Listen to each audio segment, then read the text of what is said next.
From the point that I had money to invest, which is after my company came public in '98, I had investments in tech companies, but I got to be pretty heavily invested around between 2008 and 2010. Wow. When I wrote The Mobile Wave, I saw that the world was going to transform into companies with 1 billion customers like Amazon and Facebook and Google and Apple. And I thought, if you can have a digital network with 1 billion customers and you can ship a product or a service down that network via electricity, then that's an unstoppable competitive advantage. Right. So I concluded, Amazon was going to defeat the 10,000 smallest retailers because they had one storefront and they could upgrade their storefront instantly every minute of the day. And that's impossible for a physical bricks and mortar store to compete with. Right. And the same is true with Apple, where if you have a device in 1 billion people's hands and you can ship a product to it over the weekend, nobody can compete with that. No one else can ship a product to 1 billion people over the weekend for a nickel. And so those are pretty unstoppable franchises at that point. Well, I saw Amazon fall 95%, more than 95%. Right. So I was pretty used to that. I saw Amazon fall 95%. I've seen lots of volatility. I saw it fall 80% many times. Wow, that's crazy. I think the best investment ideas in the last 30 years, they're dominant digital monopolies that everybody needs, nobody can stop, and very few people understand. Right. And Amazon was like that. Apple is like that. Right. Google is like that. Facebook is kind of like that. And Bitcoin is like that. Yes. They all have the same characteristic. Few people understand it. When few people understand it, but everybody needs it and no one can stop it, that's when to invest. Right. You could say today that everybody kind of understands that they need Apple and Google and Facebook and YouTube and Amazon. They understand it today. And so those aren't so good investments anymore, because once a few 100 million people agree with you, you're not early. So people disagreed on Apple and Amazon a decade ago, and they were good investments, and they went up by a factor of 20 from there. Wow. And people disagree on Bitcoin today, which is why it's a good investment. Right. Because if all of the issues were worked out, then it would already be 30, 40, 50 times more expensive. Wow. And it wouldn't be controversial, but you would lose 97% of your wealth. The question really is, are you investing or are you saving or are you speculating? Right. If you're a saver, you're not really investing or taking a risk on a company. You're converting a weak property to a strong property. Right. If you're an investor, you have to have at least a 4-year time horizon. 4 years. Okay. If you're investing in something thinking you'll make money in 4 weeks, you're not really an investor, you're a speculator. Now, if you don't know what you're doing and you're guessing, you're just guessing, you're just betting on black or red, I call that speculation. Okay. If you have a methodology, if you have computer programs and you have proprietary algorithms and you have special information that no one else has, you can call yourself a trader, right? Maybe you're a trader, but either way, you're a trader or you're a speculator, but you're not really an investor, because if you're an investor, you have a thesis that's going to take years to play out. So I would say that if you're looking at something as an investor and you're not going to hold it for 4 years, you're just speculating, you're gambling over whether the EPS will beat the numbers that the street expects next Tuesday, right? And nobody knows. It's coin flip. When you're buying Bitcoin, if you understand it, I don't think you're investing, and I don't think you're speculating. I think you're saving. And if you're saving, you're thinking, I'm going to buy it for a decade. And what I would say to people is, if you're not going to hold it for a decade, for 10 years, I wouldn't even hold it for 10 minutes. I think the right way to think of it is, if there's money you need in the next 12 months, you probably should store it in a currency, like a stable currency.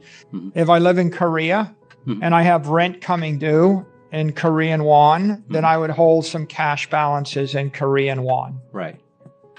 If I have money that I wish to save and give to my grandchildren, 10 to 30 years out, or even 100 years out. I want to keep it in my family.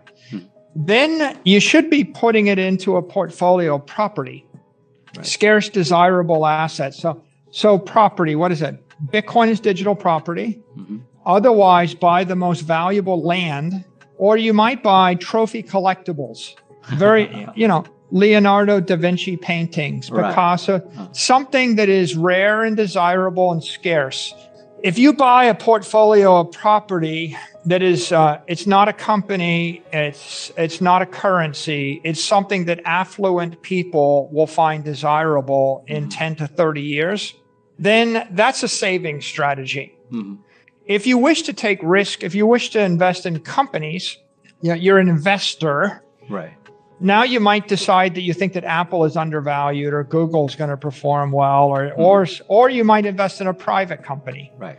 Okay, well, the advantage of those things is they generate cash flows, but the disadvantage is they have risk. So if you want to take that risk, you can, but it's not the same as owning a city block in downtown Seoul, Korea. So my answer to anybody would be, don't check the price of it every minute if you're a saver. Right. I think everything's smoother. I think that if you notice, this year we had Coinbase there. I think they said they're up to 73 million customers now. Wow. They added 25 million customers in a year or more. Wow. Lots of institutional accounts, an avalanche of institutional accounts. An avalanche of money. We had an investment bank, Jefferies. We had a commercial bank, Silvergate. I think we see a lot more companies coming in the space. KPMG is MicroStrategy's auditor. Yeah, right. So we're very happy to see them do it. We've done business with Deloitte and the auditors, the accountants are finding that there's massive demand for cryptocurrency related accounting services. So from their point of view, it's a good business decision, but I think it's also their way of signaling to the market that they're very Bitcoin friendly and crypto sophisticated. Bitcoin is first going to flip gold, and when it flips gold, it should be about a $500,000 coin asset. Right. But I think Bitcoin is also going to replace bond indexes and real estate and other sorts of property investments. And I think there's no reason why it shouldn't go to $100 trillion. That would put it at $5 million a coin. So I definitely think it'll happen. The question is really just over what time frame. Do you want to know one thing about crypto? I made over 3,000% in profit in a few weeks. Fact is, the traditional financial system, the traditional money system makes you poor, not rich. If you want to earn $500,000, $1 million, you have to wait until you're 50, 60, 70 in the traditional financial system, and you probably will still be broke. And you will be old. This is not a sexy combination, as you can imagine. But the question is, how can you start in crypto and make these profits? Where to invest? Where to start? My name is Gunnar and I'm from Germany, as you can hear, and things are a little bit different in Germany. More about that later on. Fact is, there are lots of different cryptocurrencies. It's a gigantic universe where beginners and professionals get easily lost. But there is light at the end of the tunnel. There are 7 key steps you need to follow to become successful in this market. You have to know them, and if you fail one of them, it's literally impossible to succeed in this market. Just an example, one of the key points is your exchange, and one of the biggest are, for example, Binance and Coinbase. These are trusted and well-established exchanges, but, and this is a big but, you won't find the super profitable coins on those exchanges. The unknown super profitable coins that get gigantic profits are not traded on those kind of exchanges. They are traded on much smaller insider platforms that are barely known. And I can tell you what those super secret exchanges are and why they are so profitable. And another super important thing are the right information sources. The point is, the internet is gigantic. There are hundreds and hundreds of YouTube channels, blogs, pages, and much more. And there are also market makers and influencers. For example, Elon Musk, he is not a crypto guy, but the moment he recommended Dogecoin, it went through the roof, to the moon, so to say. But why did he recommend it? Where did he hear it from? He didn't hear it from newspapers. And believe me, he is listening to someone. But you have to know who, and you have to react before he is reacting.